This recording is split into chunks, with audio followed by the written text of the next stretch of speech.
Gaslighting at the dinner table. The smell of roasted chicken fills the room, but the air is heavy, thick, like something unspoken sits between the forks and napkins. 16-year-old Susan walks in, shoulders tight, hair still wet from the rain outside. Her father lifts his eyes first. "You're late." His voice isn't loud, but it slices through the room.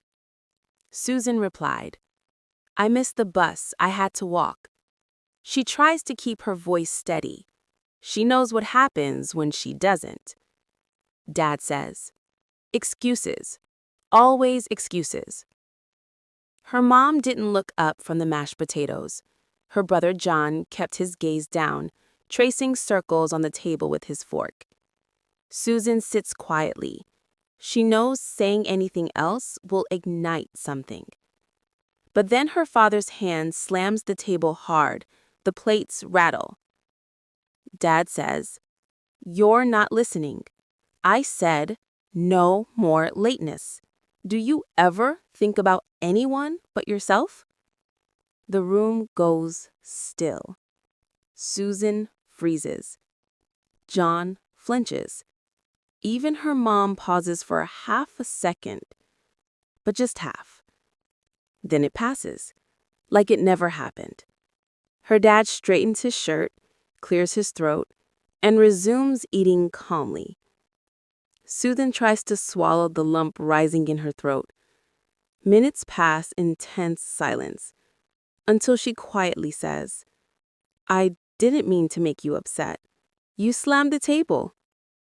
Her dad looks up, slowly, calmly, as if he's confused.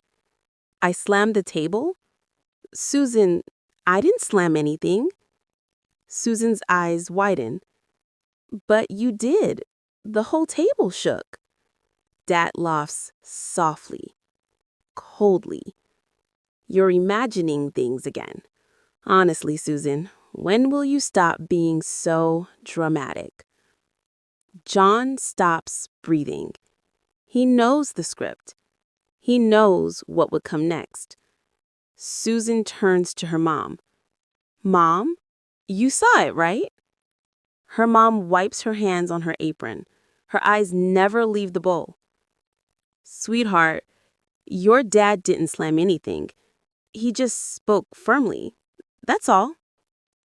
Susan's stomach drops. She turns to John.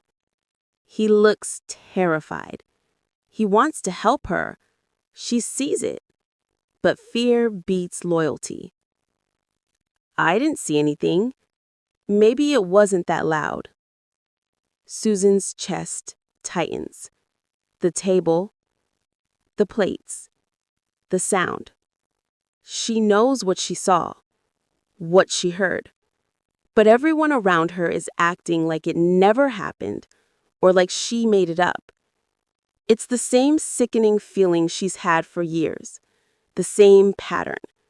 They do something, they deny it, they rewrite it, and she is left wondering if she is losing her mind.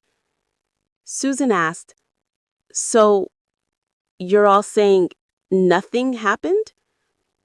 Her father sets down his fork, folds his hands, and looks at her with a calm, controlled expression, the one he uses in front of guests, teachers, neighbors. "Susan, we're worried about you. You've always had this tendency to exaggerate. You create problems that aren't there. Why would any of us lie to you?" The words sting, not because they're new, but because they're rehearsed.